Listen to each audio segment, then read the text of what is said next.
One look at you. What's good, everybody? What's good? It is your boy, Malik Washington, back at it again with another episode of the B&B. How are you ladies and gentlemen doing this fine day or night, wherever you all reside? I hope you all are doing very well and that you're going about your day being successful, praying, meditating, working hard, whatever it is that you're known for doing. I hope you're going out here and, making a change for yourself in the world that you wish to foresee come into your lives and establish it the way that you want to, commanding presence, making sure that you let people know what it is that you want out of life and that you're making it happen for yourself, as well as others who wish to endorse and indulge in your vision that you put out there for the people, right? Because the best way to manifest is to create it on an acting basis, on a practical basis, not merely imagining it, not merely saying it, not merely throwing it out there in the ether, but actually by acting on it, by creating a blueprint, and by having an algorithm to establish that blueprint. You then can create the world or the vision that you wish to manifest. So, ladies and gentlemen, I know it has again been a while since I've done videos, and I do apologize for that, which actually, no, I take that back once again, not apologizing for, because, life changes and all of that, but also because of in part laziness. I don't often come to the channel to make certain content, but as of late, I've been having time to be able to actually get back to it. So I'm going to take advantage of that because that's extremely imperative to keep this channel going, that I'm going to keep it updated every so often. So without further ado, I'd like to go on ahead and get started and talk about what we're all currently talking about now, is the Will Smith and Chris Rock controversy and how that intersects with the current problem that we have in the black community as it relates to how black people engage one another, how we treat one another, how we perceive one another, and our purview of how black people should be. So it's going to be an intersection or cross between the two, and how they tie into one another and what we can take out of the situation, right? But first, we're going to do a little bit of analysis of the controversy that stands between Chris Rock and Will Smith. Now, obviously, I don't have to go into who Will Smith is, neither Chris Rock, actually. You all know who those two are. Will Smith and Chris Rock obviously attended, as you all, some of you may have seen, maybe you haven't. If you haven't, then you might want to listen. If you have, well, you already know what happened, so I don't have to put up a clip or anything. But you guys have a pretty good grasp of the situation. The Oscars was happening. It's obviously an international event that does happen, I believe, annually. And black people are starting to come around within the entertainment industry or the movie industry as it pertains to getting Oscars. It's not very often that black people have gotten Oscars over the past years. And it's just been a recent development that black people have been entering the Oscars as an event alone, right? So to even be able to win these different awards and accolades is definitely a feat for those who are within the acting as well as entertainment industry. Now, Chris Rock and Will Smith are very renowned for both their comedic as well as acting skills within the industry. They are A-list actors, or you could even say S-list actors, as I would like to put it, because they're very good at what they do. However, in this particular situation, they didn't exactly act very well. They actually were very serious in this situation. It started off pretty goofy, pretty light and pretty merry. But now the situation has it grew dire as Chris Rock joked about Will Smith's wife, Jada Pinkett Smith. Clearly talking about her condition, particularly her autoimmune disease that is known as alopecia. Now, whether if Chris Rock knew personally about Jada Pinkett Smith's condition it needs to be further announced or updated, or whenever Chris Rock is willing to admit that, whether he knew it or not, or confesses it. But otherwise, no one really knows if he knew it at that time. However, the mainstream media has propagated that Jada Pinkett Smith had alopecia due to a show that Jada Pinkett does called The Red Table Talks, along with her mother and her daughter and Will Smith. So Will Smith is very aware that his wife is currently sickly, and it's a sensitive topic. It's a sensitive subject. And this is nothing particularly new to them, but it might be perhaps new to the world. Nonetheless, Chris Rock joked about her hair. He called her G.I. Jane. He said, "Can't wait to see G.I. Jane Joe," or G.I. Jane Joe, G.I. Jane 2, right? And obviously it was a good joke because it was in reference to the cut, or in reference to the way that her hair looked at that particular time. So she takes offense to it. You can see it on her face. She's very uncomfortable. She seems very offended by him. Felt like it was a distasteful joke by Chris Rock. Will Smith obviously laughs the entire time up until that point. He walks up to the stage. He clearly smacks the hell out of Chris Rock, and then he walks away. Now, conversations have aroused about it being fake, and for good reasons. I can see why that is. For one, even looking at it, the cops never showed up. The cops never showed up until after the fact. On top of that, it seemed like Chris Rock knew, and like if you actually look at the way that he instinctively almost moves his head when he sees that Will is coming up, he sees that Will is coming with an ominous kind of vibe, right? He didn't see it coming, but then he did see it coming, because it's almost as if, like, when someone walks a certain way, especially men have a certain way that they walk and they approach other men. And you kind of get this instinct that something is not right with this person, or this person is coming at you in a different light. They're not coming at you like they're really doing a joke and play around and mess with you. They could be coming to try to strike you in some way, shape, or form. And clearly Will Smith did a preemptive strike in this situation by smacking the hell out of Chris Rock.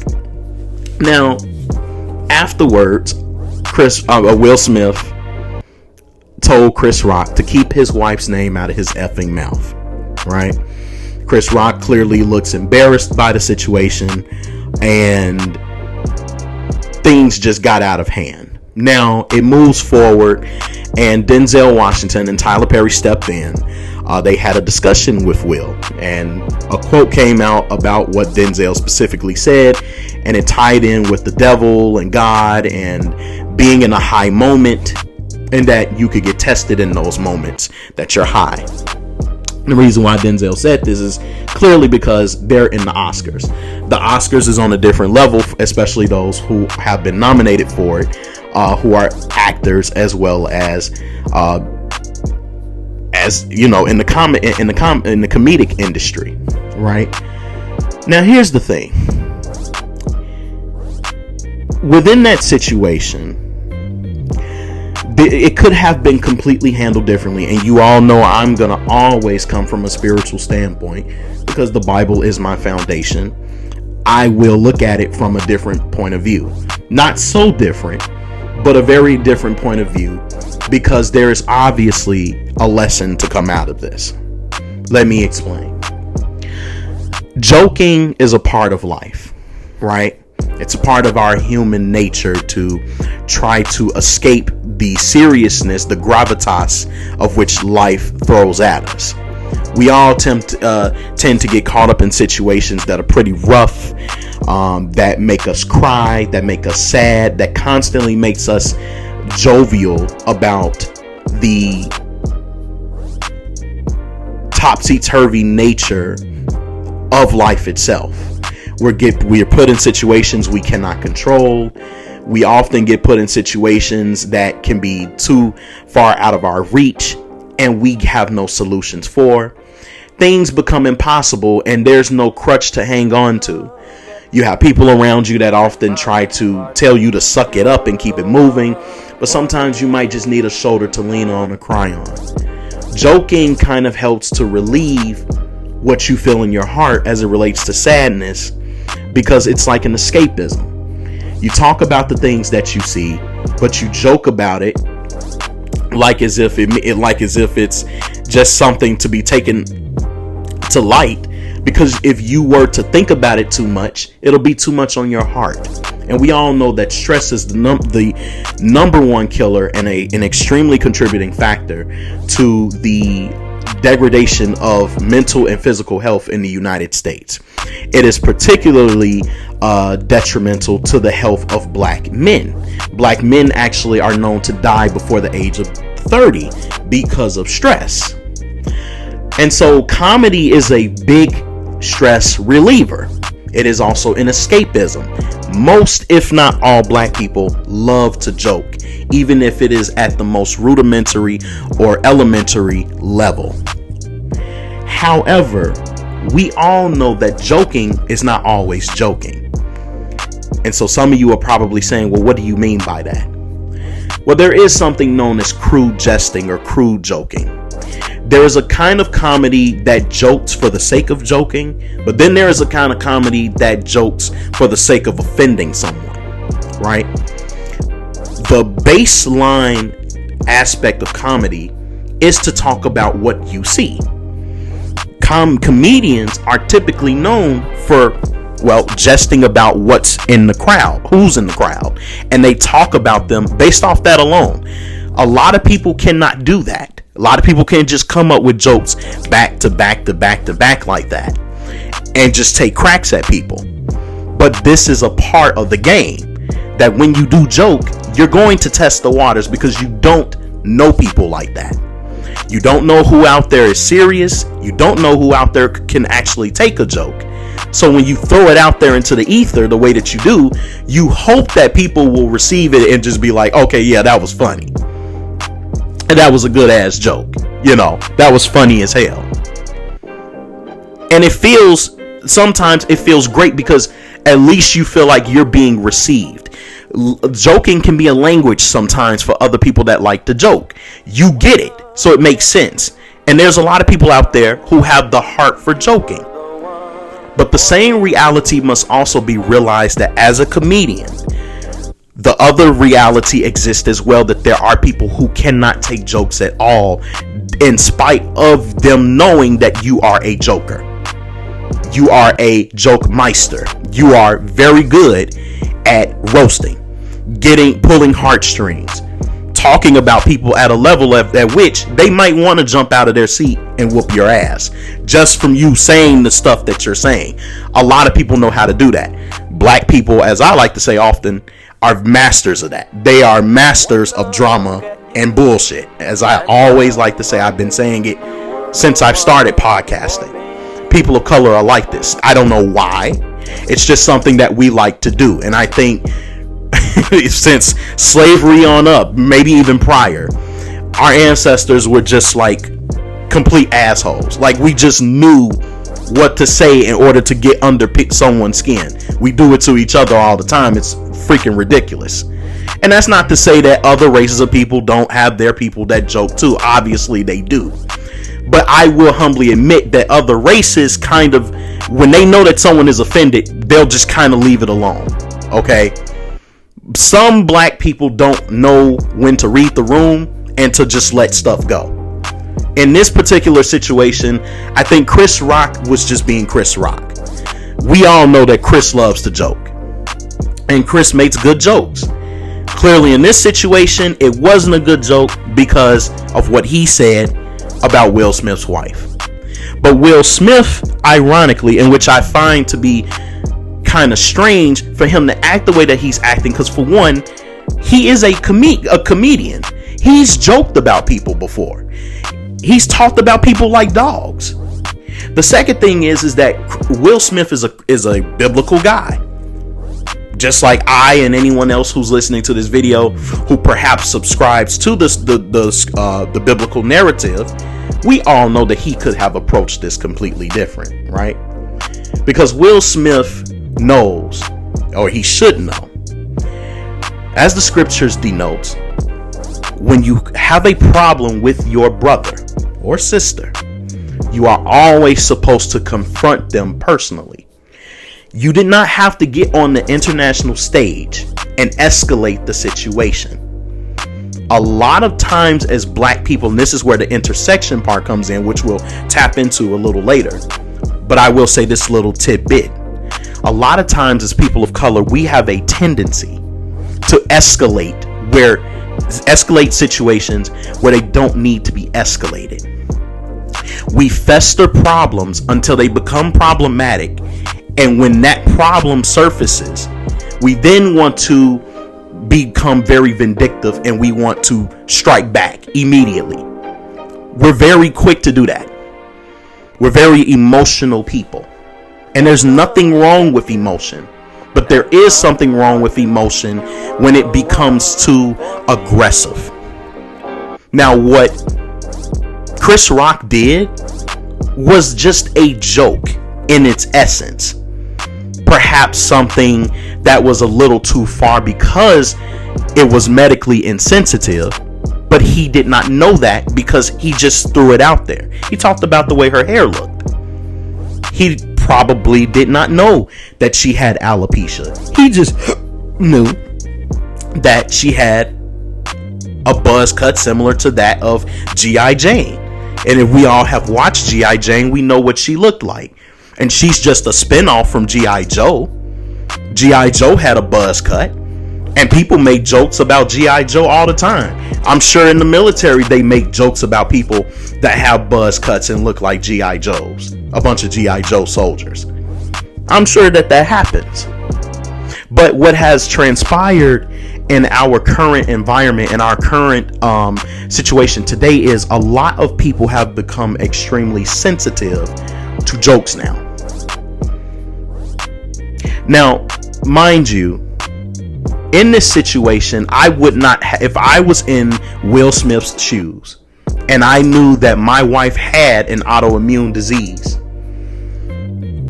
for one, I cannot go after everyone that talks about my wife. For one, because words are words.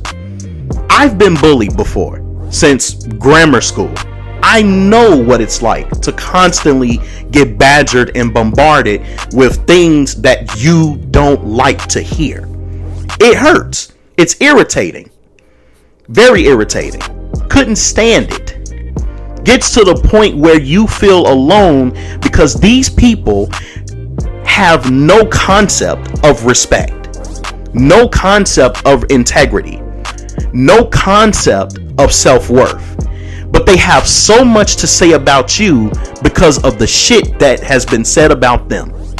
And so because they cannot take it out on said person or people who have talked about them like dogs, who have picked on them like dogs, they pick on a person who they feel is the target.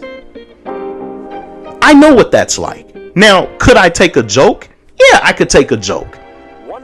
I can't tell you how many times people have said shit about me being a big guy, being smart, being a biblical man, all kinds of stuff. I can't tell you how many times I've been talked about. And I can't tell you how many times I've been rejected because of those things. But at the end of the day, am I going to sit up here and say, oh, said person should be canceled because they're saying very insensitive things? Absolutely not. Because you know why? The nature of those people, it will destroy themselves anyway. Because if they come across the right person is going to probably hurt them. The right person is probably going to take their life. Luckily, I'm not the guy who's about taking people's lives. I'm simply about moving forward. I may not like what you said. I might be sensitive or sentimental to what you have said. I'm not going to hurt you though, unless you put your hands on me. And I've had that happen to me too, in spite of not doing anything to said people. But it happens. People put their hands on you. I can see if that happened. But in this situation with Will Smith and Chris Rock, it did not occur. It was a simple joke, and it was taken out of context. And Will Smith, as well as Jada Pinkett Smith, laughed the entire way through unto that point. Now, mind you, there was controversy surrounding Will Smith and August Alsina, because August Alsina came out. He was talking his ish about how he and Jada Pinkett Smith had an affair, and Jada confessed to Will on camera that she slept with that guy. She did, and it was right around the time when her and Will really weren't getting along. Now, Will Smith and Jada are kind of eyeballs anyway. Their entire family is a bunch of eyeballs, but they're very open about who they are, right? Yet in that situation, as much as we're talking about how, Will Smith defended the honor of his wife and all this jazz, I will say it did not seem like Jada Pinkett Smith was really apologetic about the decision she made when it related to Will Smith being treated the way humiliated the way he was when she slept with August Alsina. Will Smith did not have that same ominous appeal when August Alsina did what he did to his wife. And that's what I find kind of problematic in this situation. Well, you didn't say nothing to August Alsina, but you had something to say about Chris Rock. And all Chris Rock did was joke. August Alsina piped down your wife. So what happened?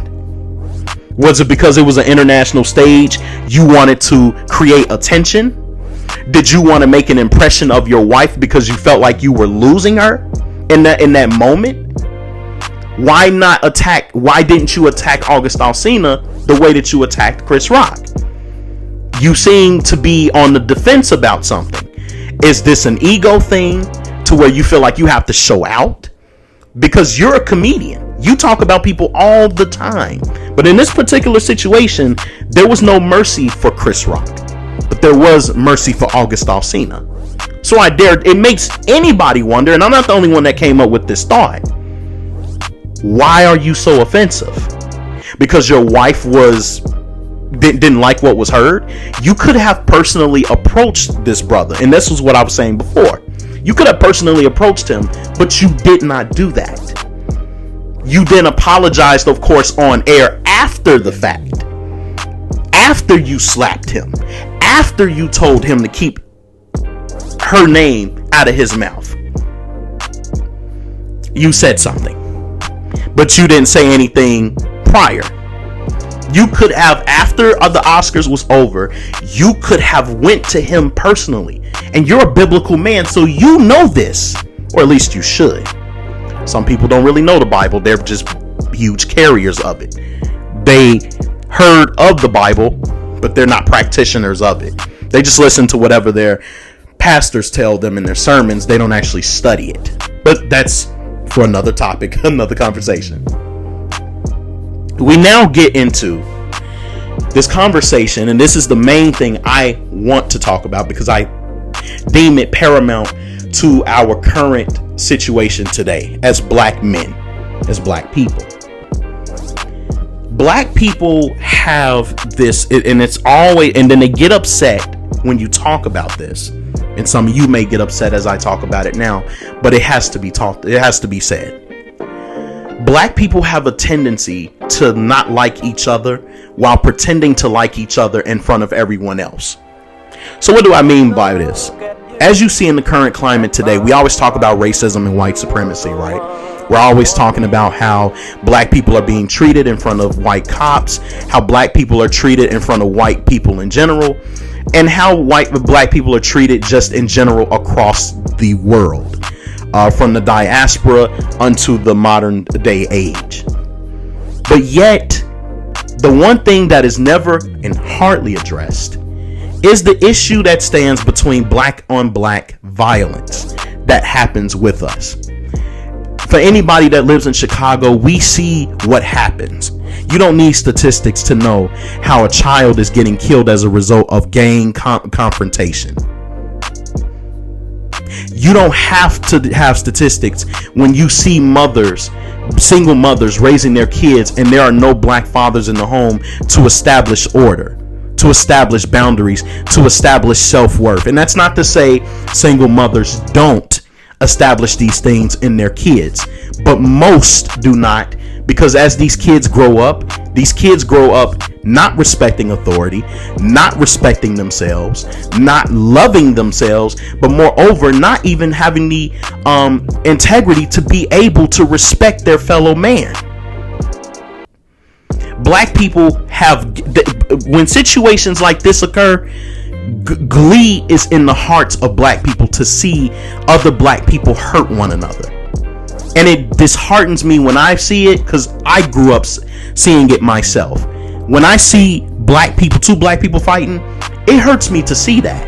I hate to see our people fight each other, much less kill one another.